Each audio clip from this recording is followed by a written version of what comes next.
Alhamdulillahirabbil alamin wa bihi nasta'inu ala umuri dunya waddin wassalatu wassalamu ala khatamin nabiyyin wal mursalin sayyidina wa maulana Muhammadin wa ala alihi wa sahbihi wa man tabi'ahu ila yaumiddin.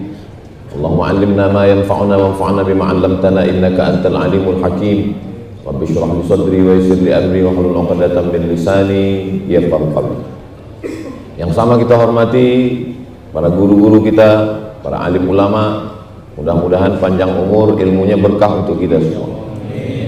Ketua beserta seluruh pengurus Masjid Al-Ikhlas yang tidak dapat saya sebutkan satu persatu, adik-adik, remaja, anak muda, orang-orang tua kita, semua yang hadir ini insya Allah dalam lindungan rahmat ridha Allah Subhanahu wa Ta'ala. Amin ya Rabbal alamin.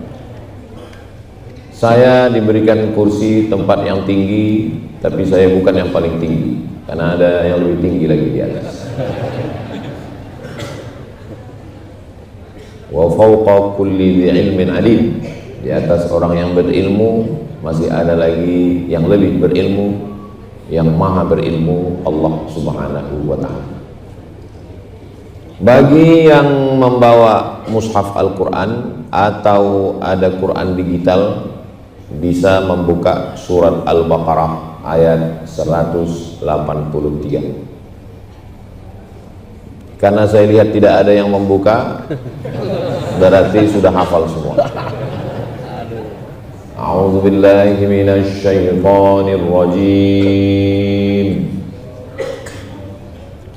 Idza qara'tal Qur'an, kalau membaca Al-Qur'an, fasta'iz billah, mintalah perlindungan kepada Allah. Setiap mau membaca Al-Quran, minta perlindungan kepada Allah.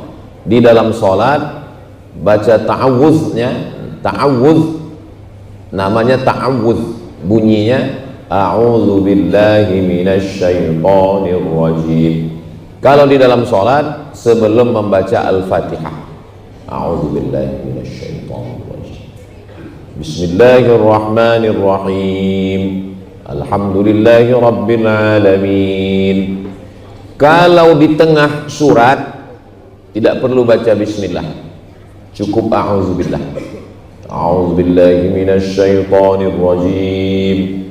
Kalau di awal surat membaca basmalah, bunyi basmalah, bismillahirrahmanirrahim.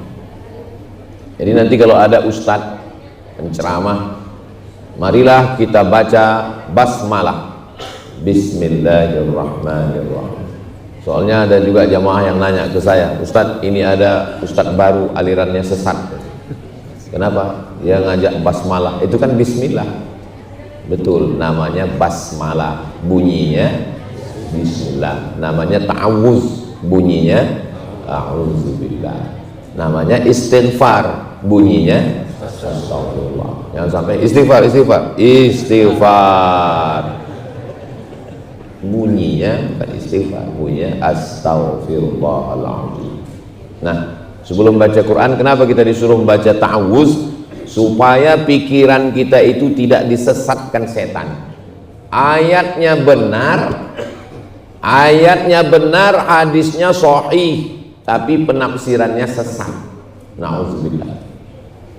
A'udzubillahi minasyaitonir rajim. Aku berlindung dengan Allah minasyaiton, dari setan. Apa bedanya dengan iblis? Bosnya, induknya, GM-nya, mohon maaf Pak GM yang itu sini, namanya iblis. Anak buahnya itu namanya setan. Mereka ini dari kalangan syayatinal insi wal jinni, dari dua kelompok. Alladzi waswisu fi sudurin nas minal jinnati wan nas. Jadi setan ini dari dua kelompok, dari kalangan jin dan dari kalangan manusia. Makhluknya dua. Satu komunitas namanya jin. Jin ini ada yang Islam, juz 29 surat Al-Jin. Wa anna minnal muslimun, kami ada yang jin Islam. Wa minnal qasitun, kami ada yang jin kafir, yang tidak beriman kepada Allah. Yang Islam itu taharraw rasyada, selalu mencari jalan yang lurus. Sedangkan yang kafir ingkar itu kanu li jahannama hatawa, mereka akan menjadi bahan bakarnya api neraka. Jadi komunitasnya namanya jin, ada yang Islam, ada yang kafir. Induknya namanya iblis. Iblis artinya putus asa. Ablasa yublisu, iblis, putus asa, nggak ada harapan. Harapan itu bahasa Inggrisnya hope. Tidak ada harapan, hopeless. Hopeless, iblis hopeless. Jadi kalau ada orang, saya sudah nggak ada harapan Pak Ustadz, berarti kok iblis. Nah, makanya kita minta perlindungan kepada Allah. A'udzubillahi minasyaitonir rajim. Rajim diambil dari kata rajam. Rajam melempar batu sampai mati. Makanya kalau ada orang berzina, na'udzubillah, sudah punya suami, sudah punya istri, tapi masih melakukan perbuatan zina, hukumannya dirajam. Dirajam, dilempar batu sampai mati. Makanya makna a'udzubillahi minasyaitonir rajim, aku berlindung dengan Allah dari setan yang dirajam, dilaknat, dikutuk. Mudah-mudahan kita diselamatkan dari setan. Setan itu bisa tobat Pak Ustadz? Bisa. Tapi jangan buat komunitas. Kalau mau buat komunitas pemuda hijrah, bagus. Komunitas pengusaha hijrah, bagus. Jangan buat komunitas setan tobat. A'udzubillahi minasyaitonir rajim. Setelah itu baru masuk ayat. Ya, Al-Baqarah 183. Ya ayyuhalladzina amanu. Ya ayyuha, panggilan. Allah memanggil. Ada yang dipanggil semua manusia, ya ayyuhan nas. Ada yang dipanggil orang kafir, qul ya ayyuhal kafirun. Ada yang dipanggil orang, ya Adam, uskun anta wa zaujukal jannah. Ada yang dipanggil orang, ya Musa, inni istafaituka 'alan nasi. Ada yang dipanggil orang, ya Yahya, khudhil kitaba biquwwah. Tapi dalam Al-Quran nggak ada ayat manggil ya Muhammad, nggak ada.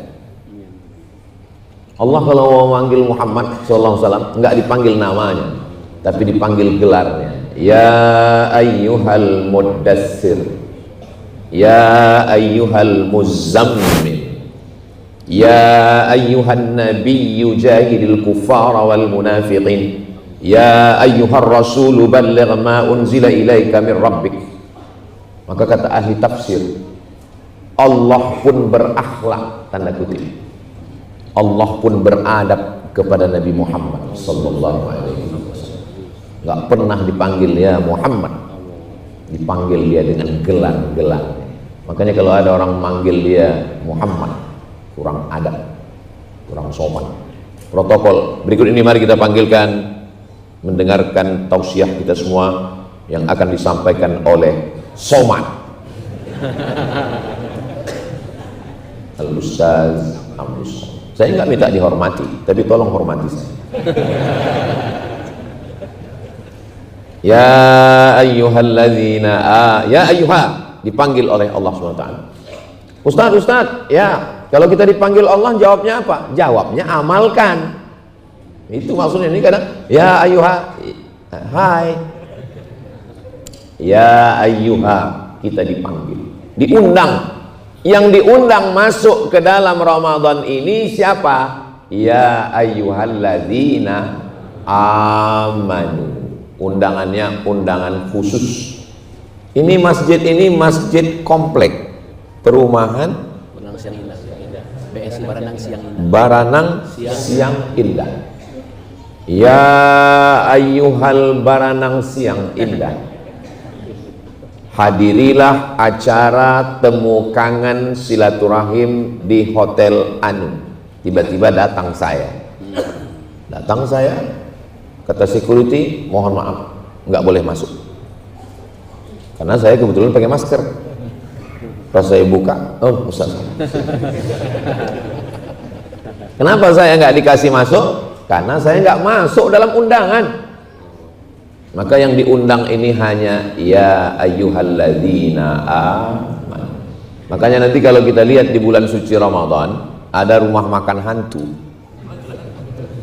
yang kelihatan kakinya tapi kepalanya nggak kelihatan. Itu ada di Bogor. Di Indonesia. Kalau di tempat saya ada, kelihatan kakinya aja, ditutup pakai kain selendang yang untuk jenazah itu. Kakinya kelihatan, kepalanya nggak kelihatan. Ini berarti dia ini nggak dapat undangan. Nah, makanya kalau ditanya kenapa nggak puasa, kan udah dikasih tahu Ustaz Somad, kami bukan orang beranang siang kan. Ya ayyuhalladzina aman, maka sebelum Ramadan itu kembalikan iman.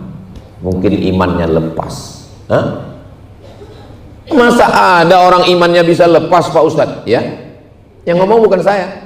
La yazni zani hina yazni wa huwa mu'min. Orang tidak akan berzina kalau ada imannya. Wala yasriqu sariqu hina yasriqu wa huwa mu'min. Orang tidak akan nyolong, tidak akan mencuri, tidak ada korupsi kalau ada imannya. Wala yashrabu syaribu hina yashrabu wa huwa mu'min. Orang tidak akan minum khamar, nggak akan pakai narkoba kalau ada imannya. Yang meriwayatkan hadis ini sahabat Nabi namanya Abdullah bin Abbas. Abdullah bin Abbas itu makamnya di Taif, 100 km dari Makkah. Insya Allah panjang umur kita berangkat umroh dan ziarah ke Taif. Ongkos tanggung masing-masing. Yang meriwayatkan hadis ini dari Nabi namanya Abdullah bin Abbas. Yang mendengar hadis ini sahabat Abdullah bin Abbas namanya Ikrimah. Ikrimah yang mendengar hadis ini bertanya, ayun za'ul iman, apakah iman itu bisa keluar lepas dari badan? Abdullah bin Abbas tidak menjawab dengan bahasa lisan, dia menjawab dengan body language, bahasa tubuh. Fashabbaka baina asabi'ihi, dia jalin jari jemarinya. Summa naza'ahu, mohon maaf, takut cincin copot. Summa naza'ahu, lalu kemudian dia tarik, dia lepaskan. Hakadha yunza'ul iman, beginilah iman lepas dari badan. Lepas. Ketika orang berzina, imannya lepas. Ketika orang korupsi, imannya lepas. Ketika orang minum khamar, sabu-sabu, narkoba, lem kambing, pil anjing gila, imannya lepas. Hina taba, ketika dia bertaubat, ada imannya kembali. Ketika sedang berzina, imannya lepas, dan sebelum iman kembali, malaikat maut datang. Berinisial Anu, usia 71 tahun, mati di lokalisasi setelah menenggak pil obat kuat. Kap 70 dikasih minyak pesawat, meledak, pecah pembuluh darah, mati dalam keadaan iman belum kembali. Rencana mau mabuk, nggak ada uang, sabu-sabu, nggak ada duit, akhirnya ambil kopi campur spiritus, diminum, mati dalam keadaan iman belum masuk ke dalam badan. Makanya habis tahlil la ilaha illallah, la ilaha illallah, kalimatu haqqin alaiha nahya, kami hidup dengan itu, wa alaiha namutu, kami mati dengan itu, wa biha nub'atsu, kami nanti dibangkitkan di padang mahsyar dengan itu, dengan iman.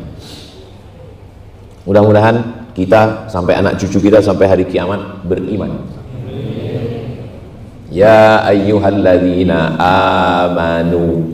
Jadi bagaimana pelaku dosa ini mengembalikan imannya Pak Ustadz? Bertaubat. Disebut dengan taubat nasuha. Cara bertaubat, mandi taubat. Makanya di beberapa daerah diadakan acara mandi ke sungai. Kenapa di Kalimantan ada, di Sumatera ada, sebelum Ramadan orang mandi ke sungai? Kenapa? Ya zaman dulu nggak ada sumur, makanya mandinya ke sungai. Orang rumahnya pinggir sungai, ya mandinya di sungai. Jadi mandi taubat itu mesti ke sungai. Iya, bisa di sungai, bisa di laut, malah bagus di laut. Bukan cuma dosanya hilang, orangnya hilang. Mandi taubat. Mandi taubat itu yang penting basah semua. Kalau dia sedang sakit di ruang ICU nggak bisa mandi gimana? Tayamum. Makanya menjenguk orang sakit jangan bawa jeruk, habis dimakan orang sehat. Saya pernah ke rumah sakit, disediakan seperti koran yang dibuka ada debunya. Nah, bagus. Lupa saya rumah sakitnya apa. Dibuka gitu ada debunya. Bagus sekali. Ini untuk apa? Untuk tayamum. Yang di rumah sakit mau bulan Ramadan kita jenguk, bawakan tanah. Assalamualaikum. Waalaikumsalam. Ini ada saya bawakan tanah. Untuk apa? Untuk menguburkan engkau. Ini untuk tayamum. Karena mereka ini, mohon maaf, kalau dia mimpi basah, kalau dia dalam keadaan junub, nggak bisa mandi gimana? Tayamum. Ada sahabat Nabi musafir. Malam itu maaf dia mimpi. Habis itu bangun pagi mau sholat subuh nggak ada air. Akhirnya dia mutar-mutar di dalam seperti ayam. Selesai itu pulang ke Madinah ketemu sama Nabi. Ya Rasulullah, kami musafir, nggak ada air. Malam itu saya mohon maaf junub. Lalu kemudian mutar-mutar. Kata Nabi bukan begitu caranya. Cukup tayamum saja. Tayamum itu hanya wajah dan tangan. Ditepuk, dipukul, debu itu dipukul,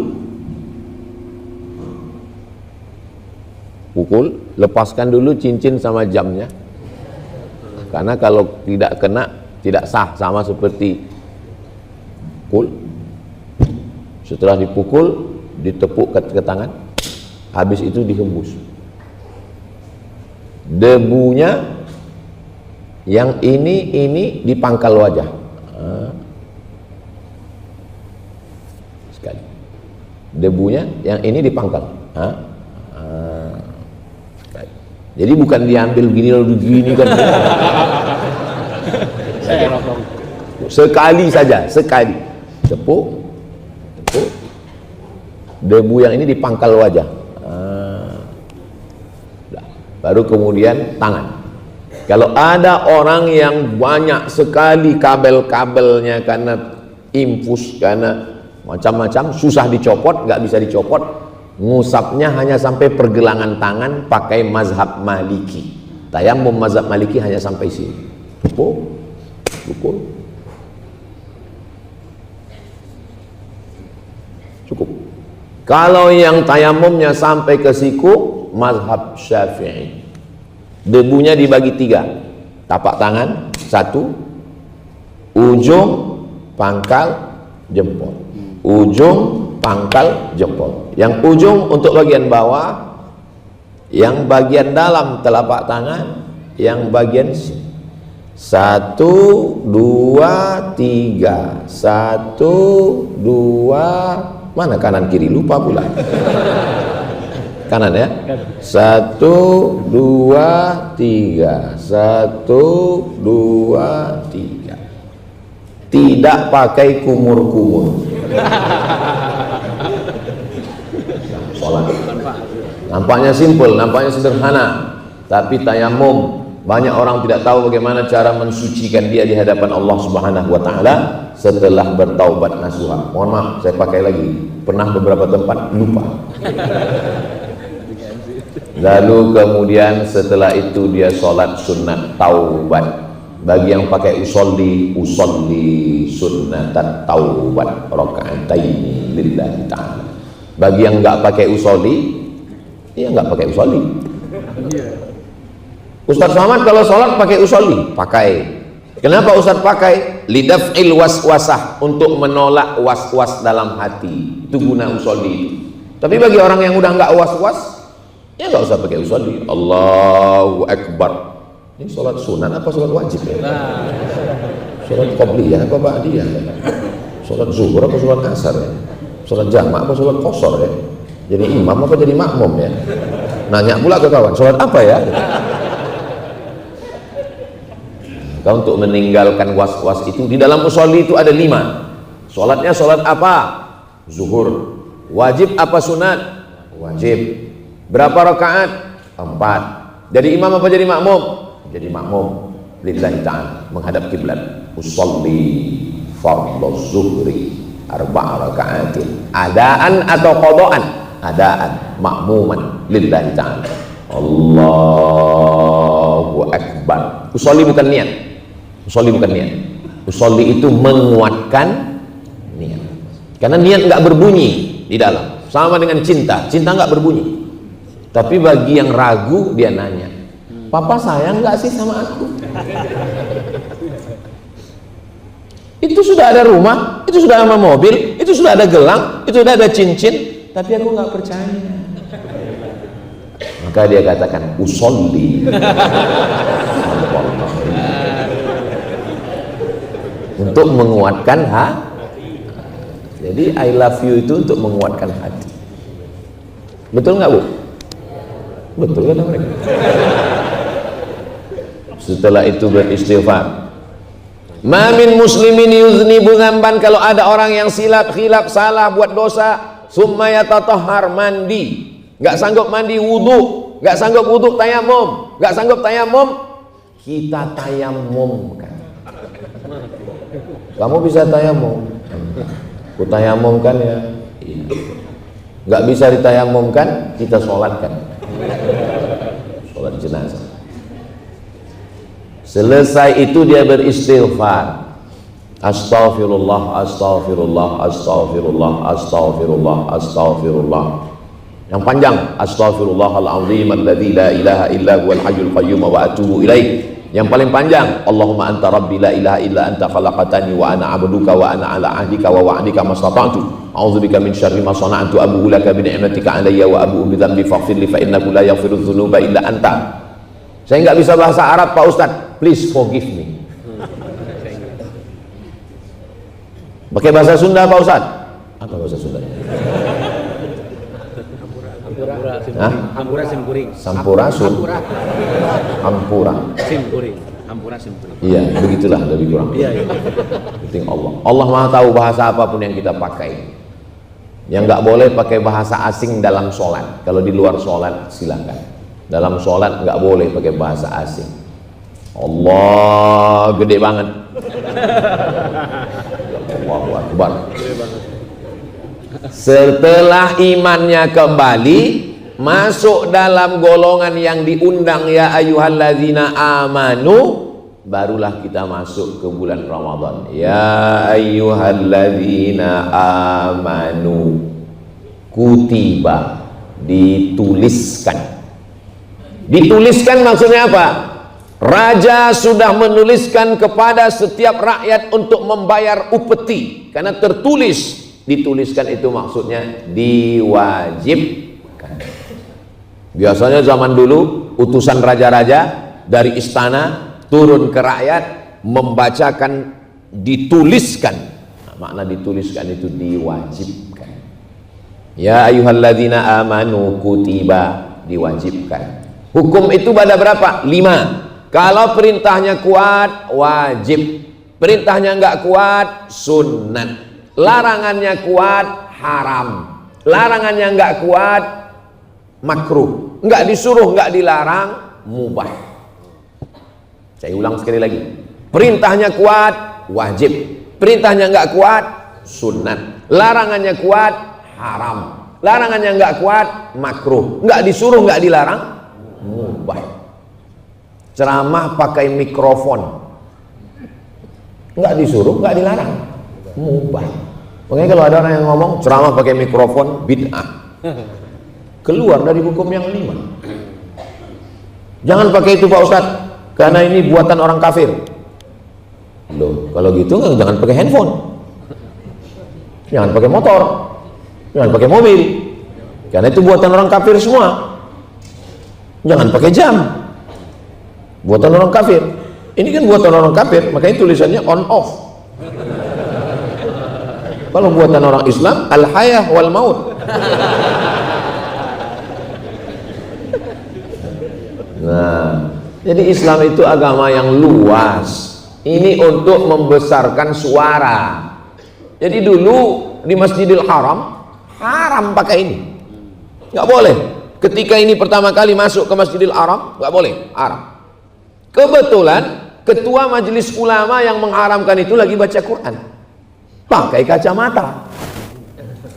Datang Syekh Muhammad Mutawalli Asy-Sya'rawi, Syekhul Mufassirin, ahli tafsir Al-Azhar Kairo Mesir. Dia ketemu dengan yang mengharamkan itu. Dia bilang, ini memperbesar gambar, ini memperbesar suara. Kenapa yang ini halal, yang ini haram? Ini memperbesar gambar, ini memperbesar suara. Kenapa yang memperbesar gambar halal, memperbesar suara kok haram? Nggak bisa jawab. Itulah masuk mikrofon ke Masjidil Haram. Kitabnya Pak Ustadz, Muzakkirat Syekh Muhammad Mutawalli Asy-Sya'rawi. Kopi juga dulu pertama kali masuk ke Kairo haram. Kenapa? Ya nggak tidur-tidur orang dibuatnya haram. Karena kopi asalnya Afrika. Setelah itu masuk ke Yaman. Dari Yaman sampai ke Saudi Arabia. Dari Saudi Arabia masuk ke Mesir. Lalu kemudian, Mesir kan Afrika, betul, tapi kopi datang dari Afrika bagian bawah, dari Djibouti, dari Ethiopia ke Yaman baru naik ke atas. Pertama kali kopi masuk ke Kairo haram. Lama-lama ternyata enak, halal. Nah, sampai mana tadi ceritanya? Kutiba, diwajibkan. Jadi jangan merubah hukum, karena merubah hukum itu menyesakkan nafas jamaah, menyulitkan. Ini bulan Sya'ban, puasanya tidak kuat, di bawah kuat sunat. Makanya ibu-ibu, bapak-bapak ada puasa sunat bulan Sya'ban. Tadi masuk ke masjid, Ustadz Somad sholat apa? Tahiyatul masjid, sunnah, tidak wajib. Habis itu sebelum qomat tadi setelah azan, qabliyah subuh, sunnah. Tapi tetap kita laksanakan. Baik, melaksanakan yang sunnah-sunnah ini baik.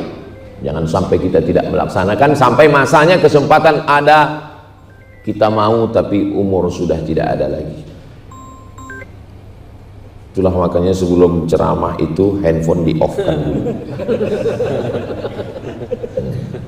Buat gambar pesawat. Lalu kemudian ya ayyuhalladzina amanu kutiba, diwajibkan, difardukan, sehingga siapa yang tidak melaksanakan puasa hukumnya haram. Orang yang menentang, kalau ada dia ngomong apa itu puasa-puasa itu, buat lapar aja, buat capek aja, nggak ada itu puasa-puasa. Orang yang menentang hukum Islam berarti dia murtad. Orang yang murtad, maka khalifah memanggil orang murtad, dikasih waktu 3 hari untuk kembali kepada Islam. Ketahuan dia murtad hari Sabtu, hari apa ya? Hari Ahad, Senin, Selasa, Rabu pagi ditanya sama hakim, gimana? Masih ngejek puasa? Nggak wajib puasa. Mati. Orang yang murtad halal darahnya. Orang yang halal darahnya ditumpahkan ada 3. Yang pertama, an-nafsu bin nafsi, pembunuh. Yang kedua, at-thayyibuz zani, sudah menikah tapi berzina. Yang ketiga, at-tariku lidinihi al-mufariqu lil jamaah, orang yang murtad. Saya menyampaikan hadis Nabi Muhammad sallallahu alaihi wasallam. Itu Ustadz Somad itu orangnya keras, radikal. Saya bukan radikal, ready call. Ready siap, call siap dipanggil oleh siapapun, Majelis Ulama Indonesia, Muhammadiyah, Nahdlatul Ulama, Persis, Perti, Persatuan Tarbiyah Islamiyah, Al-Jam'iyatul Wasliyah. Nah, ini semua adalah dalam rangka watawasau bil haq watawasau bis sabr. Ya ayyuhalladzina amanu kutiba alaikumus shiyam. Shiyam artinya imsak. Shiyam itu artinya imsak. Imsak itu artinya menggenggam. Ini imsak. Amsaka yumsiku, imsak, menggenggam. Kenapa disebut menggenggam? Karena pada saat shiyam orang itu menggenggam lehernya sehingga tidak ada yang lewat, apapun tidak lewat di lehernya. Sudah jam 6 kurang 15. Tadi saya mulai ceramah jam berapa tadi saya mulai ya? Lupa pula ngelihat jam. 5 lewat 10 tadi. 5:10. Berarti saya ceramah 25 menit lagi. Tiba alaikumusiyam, imsak. Imsak. Jadi nanti kalau ada yang nanya, imsak itu apa ya? Imsak itu itu sirine, bukan imsak. Imsak itu artinya menggenggam leher, nggak lewat apa-apa. Biasanya kalau sudah jam 6 kurang 15 ini lewat kopi, lewat teh, lewat susu, lewat air, lewat jus. Tapi kalau sudah bulan Ramadan, lehernya imsak, digenggam. Matanya digenggam, nggak melihat apa-apa. Telinganya digenggam, nggak mendengar apa-apa. Mulutnya digenggam, tidak bicara apa-apa. Maka puasa artinya imsakun nafsi, menahan diri anil muftirat, dari semua yang membatalkan puasa. Ustaz Somad kalau ceramah di Sumatera, di Sulawesi, di Papua dengan suara menggelegar ini nggak apa-apa, memang begitu orang di Sumatera. Tapi Ustaz sekarang kan di Bogor, orang Bogor ini kalau ngomong itu lembut, jangan suara kuat-kuat. Jadi imsak atuh. Imsak itu menahan diri dari semua yang membatalkan puasa. Min tulu'il fajri, dari terbit fajar. Terbit fajar itu adalah waktu azan subuh, ila ghurubis syamsi, sampai tenggelam matahari, azan maghrib. Jadi garis startnya azan subuh, garis finishnya azan maghrib. Lalu dari mana asalnya 10 menit sebelum azan sudah stop makan, yang disebut dalam jam itu imsak?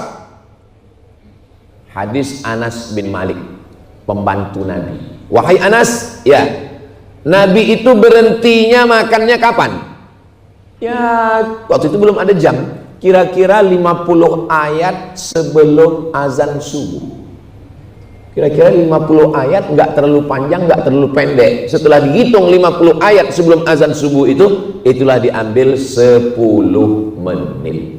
Imsak itu lampu kuning, belum lampu merah. Maknanya kalau lampu kuning kita bawa motor, masih boleh lewat nggak?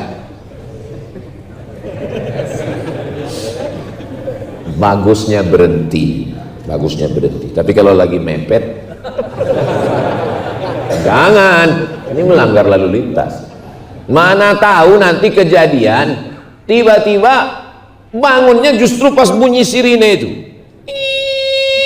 kebangun. Wah, gimana ini? Pergi ke dapur, ambil semua makanan itu, masukkan ke blender. Karena kita udah nggak bisa ngunyah lagi kan. Langsung ambil pipet, nawaitu sauma ghadin an ada'i fardhi syahri Ramadan hadhihi sanati lillahi ta'ala. Artinya masih boleh makan sampai kapan? Sampai azan subuh. Kalau azan sudah berkumandang, sementara di dalam mulut ada makanan, ditelan atau dikeluarkan? Batal kalau ditelan. Itulah bagusnya imsak, supaya nggak was-was. Karena kalau ditelan was-was, batal nggak ya? Batal. Tapi kalau kita sudah bunyi sirine, udah gosok gigi, udah tenang. Alhamdulillah Pak Ustadz, saya waktu bunyi sirine itu udah nggak gosok, udah nggak ada lagi makanan apa, cuman ada asap aja Pak Ustadz.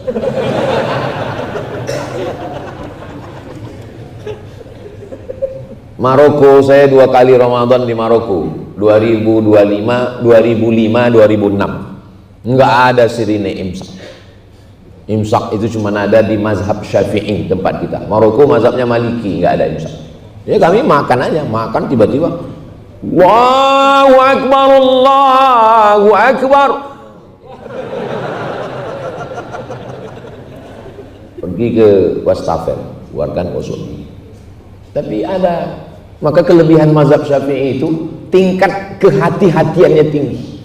Salah satu kelebihan mazhab Syafi'i, tingkat kehati-hatiannya lebih tinggi. Makanya ada imsak.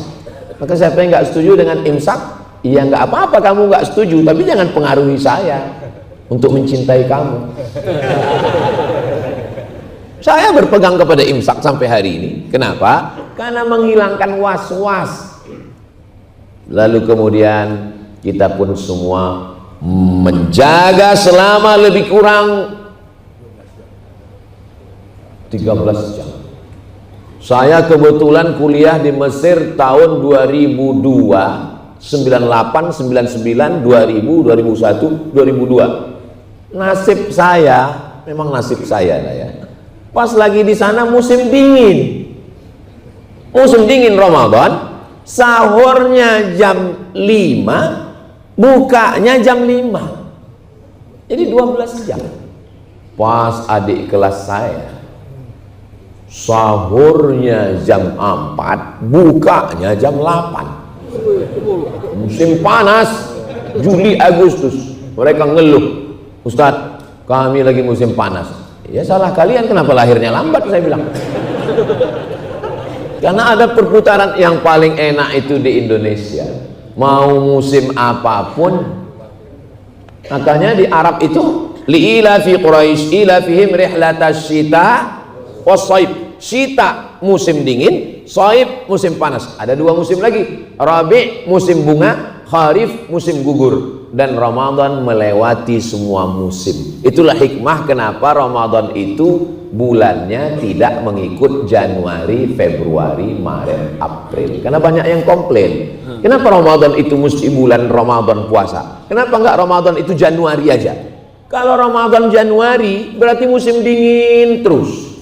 Kalau Ramadan bulan Agustus berarti musim panas terus. Tapi kalau Ramadan bulan Ramadan pakai Komariah, maka dia mundur 11 hari.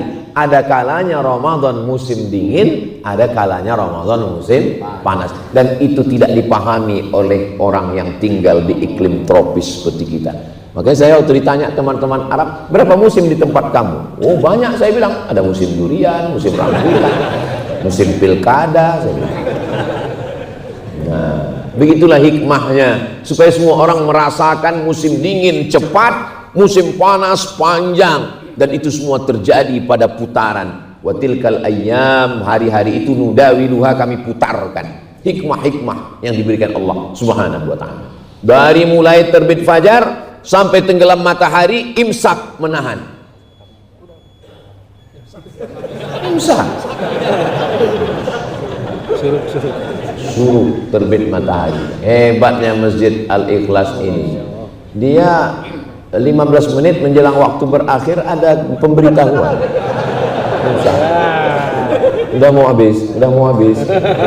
Memang ustadz-ustadz ini perlu diberitahu. Kadang dia kalau udah dapat mic nggak tahu, dia berhenti.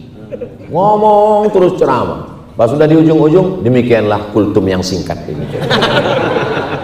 Padahal jamaah sudah nunggu dari tadi kok nggak berhenti. Ustadz, ya.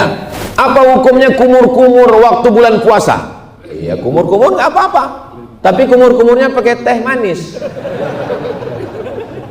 Kok mau bertanya atau nyari gara-gara? Kalau nangis Pak Ustadz, ya nangis nggak membatalkan puasa, tapi habis nangis itu karena terlalu sedih masih makan 2 bungkus. Jadi download saja bukunya gratis PDF. Apa judulnya Pak Ustadz? 33 tanya jawab Ramadan. Tanya jawab puasa. Kok nggak muncul? Rupanya di off kan tadi. Coba cari bukunya tanya jawab puasa UAS. Tanya jawab puasa, nanti langsung di share ke kawan-kawan. Tanya jawab puasa UAS. Ada PDF. Tanya jawab puasa. Banyak. 30 fatwa Ramadan oleh Ustadz Abdul Somad, PDF gratis. Download. Boleh dicetak. Berarti udah mau buka. Cepat sekali. Menjelang membuka begitu biasanya. Tanya jawab puasa. Ini saya susun. Saya ambil 3 fatwa ulama. Yang pertama Syekh Yusuf Al-Qaradawi, yang kedua Syekh Atiyah Sokar, yang ketiga Syekh Ali Jum'ah, ulama besar Al-Azhar. Saya gabungkan dalam satu buku Bunga Rampai. Boleh silakan cetak. Majelis taklim, pengajian, masjid, surau, langgar, musola, silakan. Asal jangan sampai dicetak lalu dibuat di luar foto, coblos nomor, jangan. Lalu setelah kita tahan diri dari semua yang membatalkan, sampailah waktu azan maghrib berbuka puasa. yakinkan memang azannya itu betul-betul azan waktu Bogor. Jangan sampai azannya azan handphone yang belum di setel, terlalu cepat. Ya ayyuhalladzina amanu kutiba alaikumus shiyam kama kutiba alal ladzina min qablikum, sebagaimana diwajibkan kepada orang-orang sebelum kamu. Kalau kamu dilarang makan minum wahai orang beriman, jangan sangka itu berat. Kenapa? Karena orang sebelum kamu puasanya lebih berat. Apa puasanya? Inni nazartu lirrahmani shauma walan ukallimal yauma insiya. Puasa mereka dulu nggak boleh ngomong. Kita puasanya boleh ngomong nggak? Boleh. Bayangkan kalau puasa kita seperti puasa mereka. Dan berikut ini mari kita dengarkan kultum dari Ustadz Somad. Nggak boleh ngomong. Kita puasa boleh ngomong, tapi ngomong yang baik-baik. Puasa mereka dulu, mohon maaf, malamnya nggak boleh berhubungan. Puasa sebelum kita. Orang Islam malamnya boleh berhubungan nggak? Boleh. Tergantung dengan siapa. Main boleh-boleh aja. Maka datanglah seorang sahabat mengadu kepada Nabi Muhammad SAW. Ya Rasulullah, saya sudah melakukan perbuatan dosa. Kenapa? Saya berhubungan dengan istri saya. Uhilla lakum lailatas shiyamir rafasu ila nisaikum. Dihalalkan bagi kamu pada malam bulan suci Ramadan berhubungan dengan istri kamu. Hunna libasul lakum, mereka jadi pakaian bagi kamu. Wa antum libasul lahun, dan kamu jadi pakaian bagi mereka. Itu bingung orang membaca ayat itu. Kok dihalalkan? Karena puasa zaman dulu berat. Malamnya nggak boleh berhubungan dan siangnya nggak boleh ngomong. Jadi puasa kita ini sebetulnya sudah ringan. Tinggal makan, minum, ditahan. Bapak ibu yang punya ayam, tolong pasang CCTV di kandang ayam. Untuk apa Pak Ustadz? Ayam selama mengeram, ini telur ayam, dierami oleh ayam, selama mengeram itu dia tidak makan. Oh itu kami lihat kemarin makan, berarti ayam zaman sekarang. Zaman sekarang ada ayam yang nggak pernah melihat dunia. Di dalam kandang, kandangnya dalam ruangan, makan, habis itu dia kena makan. Betapa zolimnya manusia. Kalau gitu Ustaz nggak makan ayam? Saya tidak pernah motong ayam, karena sampai saya ini orangnya nggak sampai hati. Menyembelih ayam tuh nggak tega saya. Tapi kalau sudah dimasak, nggak sampai hati membiarkannya begitu saja. Ular sebelum bersalin kulit berpuasa. Jadi berpuasa itu ternyata mengganti organ onderdil sel tubuh yang mati-mati. Makanya selesai berpuasa itu orang itu cerah. Selesai puasa itu fresh. Kenapa? Karena yang mati-mati itu diganti dengan yang baru. Makanya selalu keluar dari bulan puasa itu semuanya cerah, glowing. Kenapa? Rupanya skincare. Saya bertamu ke rumah jamaah, diberi selebaran. Ustaz tolong baca. Saya baca. Ternyata kita ini makan racun. Kita makan apel. Begitu apelnya dibelah, enggak ada ulatnya sama sekali. Tapi jambu di depan rumah kita petik, kulitnya mulus, pas dibelah berulat. Kenapa apel enggak dimakan ulat? Kenapa apel tidak dimasuki ulat? Kenapa jambu berulat? Ya karena ulatnya suka makan jambu. Bukan. Karena apel disemprot dengan pestisida. Dan pestisida tidak hilang dicuci dengan sabun. Kita makan apel plus racun pestisida. Menggumpal di dalam badan, mengkristal. Disebut dengan CANCER, cancer. Orang barat menyebutnya cancer. Orang kita menyebutnya kanker.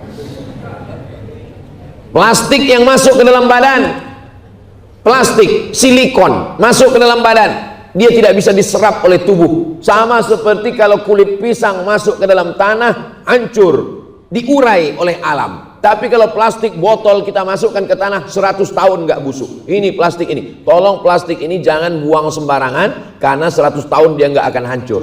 Bedakan sampah kertas, sampah plastik. Karena tidak bisa didaur ulang. Ini bisa dibakar, dihancurkan. Santri-santri kami ajarkan ini pembakaran. Dibakar ini bisa diolah jadi solar lagi. Begitu juga lah kalau bahan benda asing ini masuk ke badan kita. Bagaimana cara menghancurkannya? Ternyata lemak badan, kolesterol, gula darah, racun-racun, datang racun. Itu bisa dimakan oleh tubuh kita sendiri. Ustaz Somad tolong baca ini. Pas saya baca-baca, kata dia membakar racun, lemak, kolesterol dalam tubuh dengan cara tidak makan 8 hari dalam sebulan. Begitu saya lihat, Allahu Akbar, 8 hari nggak makan dalam sebulan, Senin Kemis, Senin Kemis, Senin Kemis, Senin Kemis. Yang mengajarkan siapa? Nabi Muhammad sallallahu alaihi wasallam. Yang mengamalkan siapa? Orang Barat. Kata orang Barat yang nggak bertuhan, yang ateis tapi dia percaya medis, kalau mau badan sehat dan fresh, jangan makan berat 8 hari dalam sebulan, 30 hari dalam setahun. 30 hari dalam setahun kita sudah laksanakan, namanya Ramadan. Dan sekarang saya lihat pejabat, orang kaya, konglomerat, pas makan nggak makan tepung, nggak makan nasi. Bapak nggak makan, diet karbo. Ada kepiting, ada udang, ada cumi, ada ayam, ada daging, minum air putih. Terus siapa yang makan? Saya. Allahumma barik lana fima razaqtana wa qina azabannar. Yummy. Ustadz banyak puasa sunat ya? Banyak jamaah ini yang husnuzon sama saya. Dibilangnya saya puasa sunat. Bagus, dapat pahala yang husnuzon. Saya jarang puasa. Terus Ustadz kok kurus? Takdir. Tanyalah tim. Makan, saya makan terus. Tadi malam Ustadz ini ada minta iklan endorse ayam panggang, saya makan. Ini ada kue Pak Ustadz, namanya kue apa? Kue mahal. Enggak ada namanya, namanya kue mahal. Kenapa? Karena ada ikan salmon. Saya bingung gimana nanti saya mau pesan.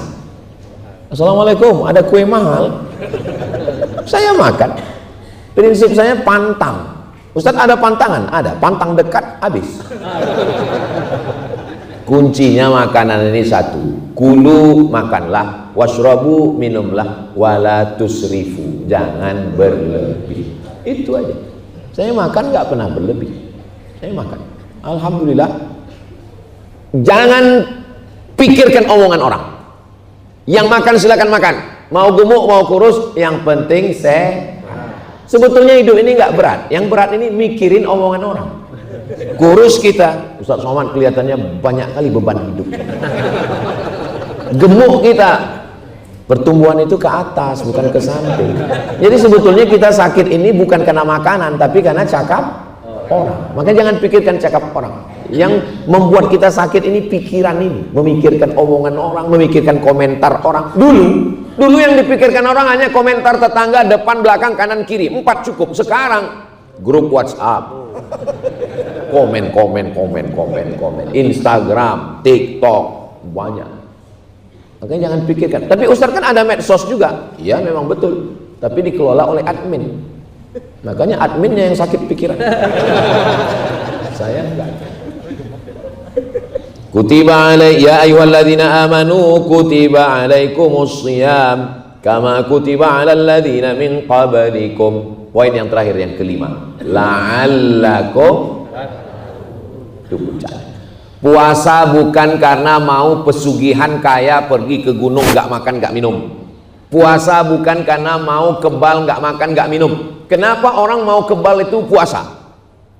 Orang kalau mau kebal dia puasa nggak makan nggak minum supaya lemah. Setelah lemas dia mengalami halusinasi karena lemah, habis itu masuk setan. lapar. Maka ibu, bapak jangan terlalu lapar, nanti masuk setan. Bapak kan gitu kalau terlambat makan. Mana makan? Gitu. Gitu dikasih makan. Terima kasih mama.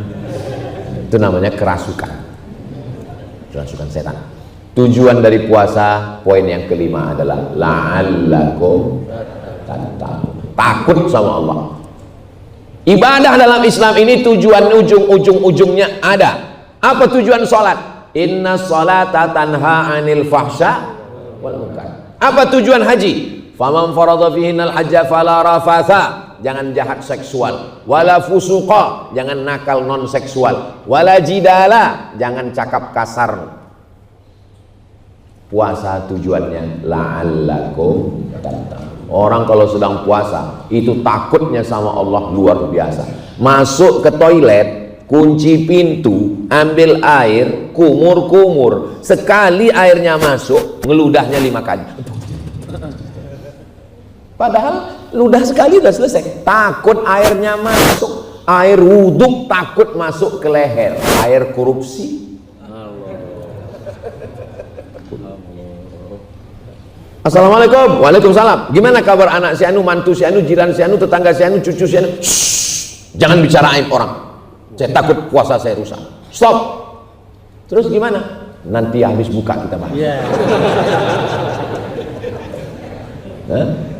Puasa itu bukan mendidik orang jadi takut sama Allah, membatasi ketakutan hanya waktu dari sahur ke berbuka. Itu bukan puasa.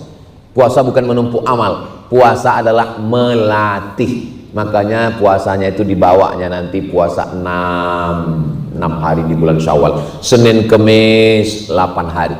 Saya kalau cuma 8 hari sanggup Pak Ustaz, 15 hari saya sanggup. 1, 3, 5, 7, 9, 11, 13, 15, 17, 19, 21, 23, 25, 27, 29. Puasa apa namanya? Puasa Daud. Mau nanya Pak Ustadz? Ya, kalau suami saya bukan puasa Daud, sholat Daud Pak Ustadz. Sehari sholat, sehari enggak. Makanya kalau ngaji itu jangan setengah-setengah. Kalau tidur, tidur aja.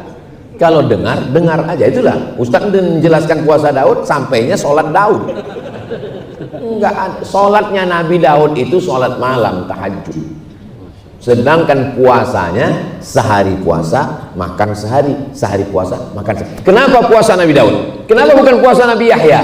Kenapa bukan puasa Nabi Isa? Karena Nabi Yahya nggak punya istri, Nabi Isa nggak punya istri, nggak punya anak. Jadi kalau orang nggak punya istri, nggak punya anak, puasa wajar. Kenapa Nabi Daud? Nabi Daud, mohon maaf ya Bu ya, Nabi Daud istrinya 100 istrinya, puasanya 15 hari. Tiba-tiba ada orang Islam yang istrinya 1, nggak pernah puasa sunnah. Bayangkan nanti di akhirat ketemu sama Nabi Daud. Berapa bini kau, kata Nabi Daud? 1, nggak pernah kau puasa. Aku 100, kata dia. 15 hari aku puasa sebulan. Ada puasa yang lebih hebat lagi di atas puasa Nabi Daud, namanya puasa dahar. Hanya sukun, dahar, bukan dahar. Kalau dahar makan. Puasa dahar. Dahar artinya puasa terus menerus. Puasa yang tiap hari puasa. Boleh puasa tiap hari, boleh bersyarat tidak terganggu mencari nafkah. Seorang istri, suaminya meninggal, sudah tua, dia sudah ada income pendapatan, dia puasa tiap hari, boleh. Contohnya siapa? Istri Nabi Muhammad, Sayyidatuna Aisyah. Setelah Nabi meninggal, Aisyah puasa dahar tiap hari. Sahabat Nabi Abdullah bin Umar puasa dahar tiap hari, boleh. Tapi bapak nggak boleh puasa dahar, karena bapak masih mencari nafkah. Kalau bapak puasa dahar, anak istrinya mengamuk, marahnya ke saya. Ini gara-gara ikut Ustaz Somad, sesat Ustaz Somad dulu. Jadi poin yang kita ambil dari 183 Al-Baqarah ada 5. Ya ayyuhalladzina amanu kutiba alaikumus shiyam kama kutiba alal ladzina min qablikum la'allakum tattaqun. Bagi yang mencatat, menulis, alhamdulillah. Bagi yang